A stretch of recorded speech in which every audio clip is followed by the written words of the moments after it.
అధికారం కోసం హామీలు ఇవ్వడం, అధికారంలోకి వచ్చిన తర్వాత మాట తప్పడం పాలకులకు సాధారణమైపోయింది.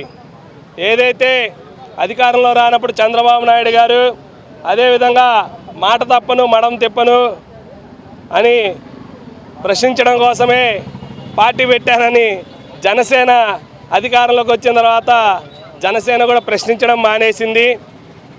ఇప్పుడు ఒకటే డిమాండ్ చేస్తూ ఉన్నాము. ఏదైతే చంద్రబాబు నాయుడు గారు డిప్యూటీ సీఎం పవన్ కళ్యాణ్ గారు అయితే హామీ ఇచ్చారు, వాలంటీర్లకి 10,000 రూపాయలు వేతనము, ఉద్యోగ భద్రత కల్పిస్తా అన్నారు.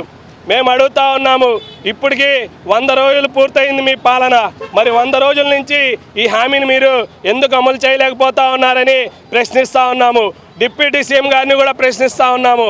పోరాటం కోసమే నేను పార్టీ పెట్టానని చెప్పి మీరు దేని మీద పోరాటం చేస్తూ ఉన్నారు? లడ్డూ మీద పోరాటం చేస్తూ ఉన్నారు. లడ్డూ మీద కూడా మీరు పోరాటం చేయాల్సిందే, కానీ మీరే అధికారులు ఉన్నారు కాబట్టి లడ్డూ మీద పోరాటం కాకుండా వాళ్ళెవరు చేశారో వాళ్ళని పట్టుకొని శిక్షించాల్సిన బాధ్యత ముఖ్యమంత్రి డిప్యూటీ సీఎం మీద కూడా ఉంది. మీరు ఆ విధమైన ఆలోచన లేకుండా ఇటువైపు వాలంటీర్లు నష్టపోతూ ఉన్నారు. దాదాపు 2,50,000 మంది వాలంటీర్లు తమ ఉద్యోగ భద్రత కోసం పోరాటం చేస్తూ ఉంటే నోరు మీద పని సీఎం చంద్రబాబు నాయుడు గారు, పవన్ కళ్యాణ్ గారు మేము మిమ్మల్ని ఒకటే ప్రశ్నిస్తూ ఉన్నాము. వీళ్ళు ఏం తప్పు చేశారు? వీళ్ళ కుటుంబాలు ఏం తప్పు చేశాయి? మీరెందుకు 10,000 ఇస్తామన్నారు, ఇప్పుడు ఎందుకు ఇవ్వలేకపోతా ఉన్నారని మేము చంద్రబాబు నాయుడు గారిని డిమాండ్ చేస్తూ ఉన్నాము. అదేవిధంగా చంద్రబాబు నాయుడు గారు అధికారంలో రానప్పుడు సూపర్ 6 పథకాలు చెప్పారు. ఈ సూపర్ 6 పథకాల్లో ఒక్కటైనా నేడు దాకా అమలు చేశారా? అదేమిటంటే అసెంబ్లీలో పైకి చూసి ఈ హామీలన్నీ చూస్తూ ఉంటే నాకు భయమేస్తూ ఉన్నది అన్నారు. మీరేమన్నా మొదటిసారిగా ముఖ్యమంత్రి అయ్యారా? మొదటిసారిగా ఎమ్మెల్యే అయ్యారా?